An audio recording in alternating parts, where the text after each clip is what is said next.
Os 6 sinais da volta de Jesus, também conhecidos como sinais do fim dos tempos, são mencionados em várias passagens bíblicas, principalmente nos evangelhos de Mateus, Marcos e Lucas, além do livro de Apocalipse.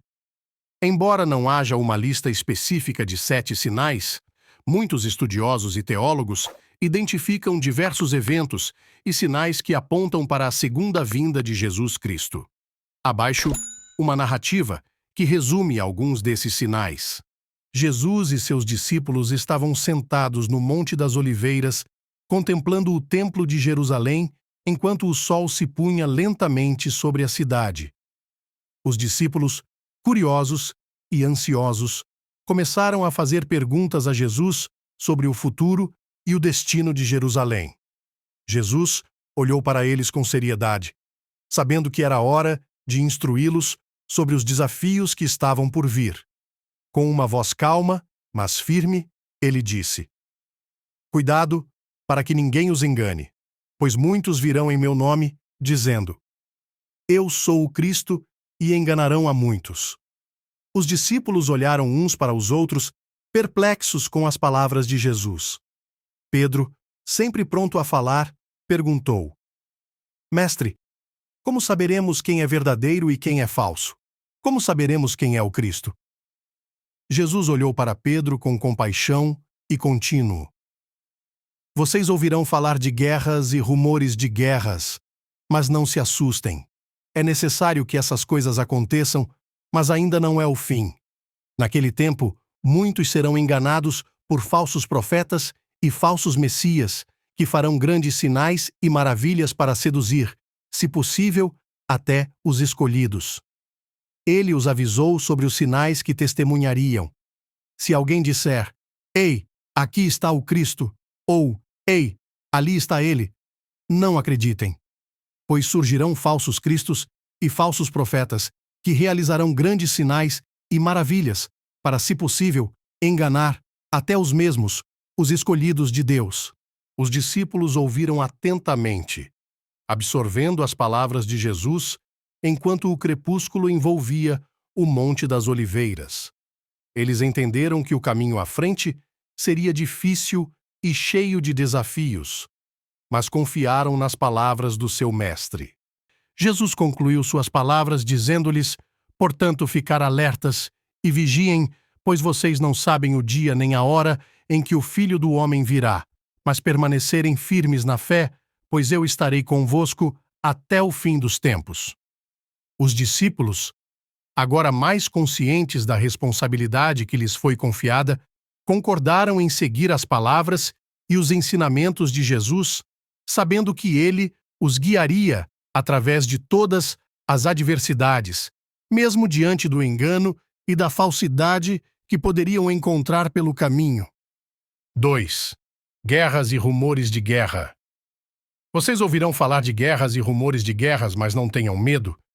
É necessário que tais coisas aconteçam, mas ainda não é o fim.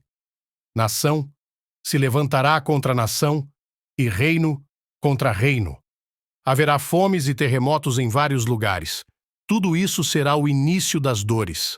Essas palavras são parte do discurso de Jesus, conhecido como o Sermão do Monte das Oliveiras, onde ele discute sobre eventos futuros, incluindo a destruição do templo em Jerusalém e os sinais que precederiam o fim dos tempos.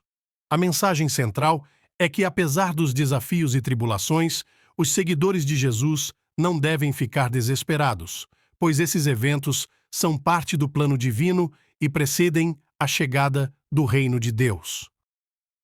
3. Perseguição aos cristãos. Vocês serão odiados por todos por minha causa, mas aquele que perseverar até o fim será salvo. Jesus alertou repetidamente seus seguidores de que enfrentariam oposição, perseguição e hostilidade por causa de sua fé nele. Em João 15, 18-20, ele também disse: "Se o mundo os odeia, tenham em mente que antes odiou a mim. Se vocês pertencessem ao mundo, ele os amaria como se fossem dele. Todavia, vocês não são do mundo, mas eu os escolhi, tirando-os do mundo. Por isso, o mundo os odeia. Lembrem-se das palavras que eu lhes disse. Nenhum escravo é maior do que o seu senhor. Se me perseguiram, também perseguirão vocês. Se obedeceram à minha palavra, também obedecerão à de vocês. Esses ensinamentos destacam a realidade da perseguição que os cristãos poderiam enfrentar, mas também enfatizam a importância da perseverança na fé, confiando na promessa de salvação.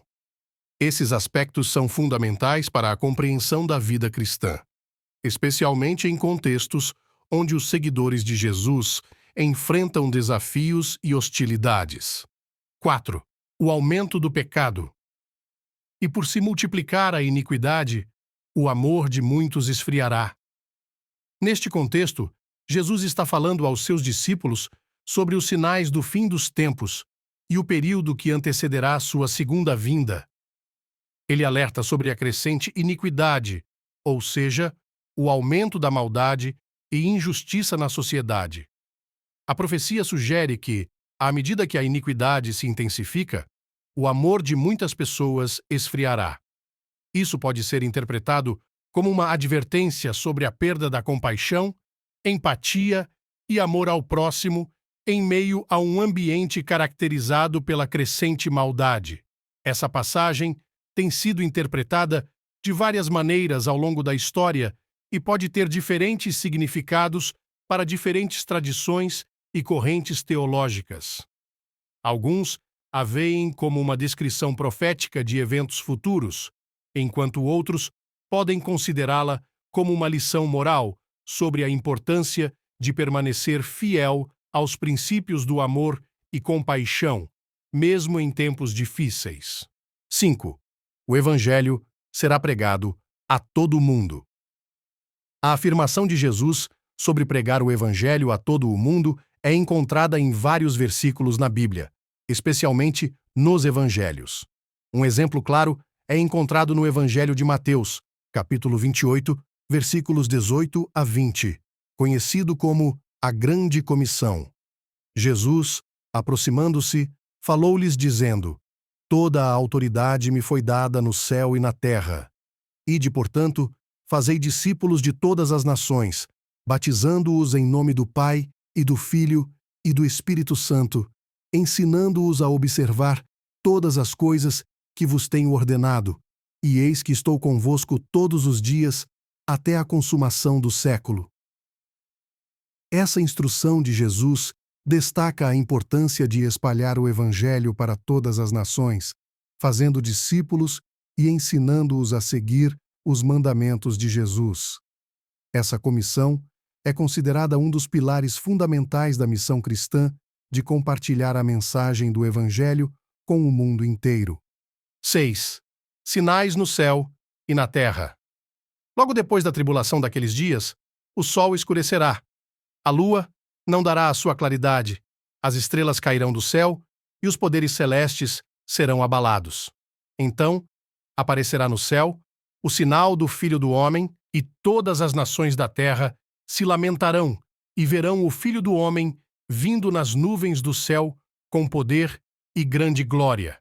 E ele enviará os seus anjos com grande clangor de trombeta, os quais reunirão os seus escolhidos dos quatro ventos, de uma à outra extremidade dos céus. Essas palavras de Jesus são parte de um discurso conhecido como o Sermão do Monte das Oliveiras, no qual ele fala sobre os sinais que precederiam sua segunda vinda e o fim dos tempos, conforme entendido na tradição cristã.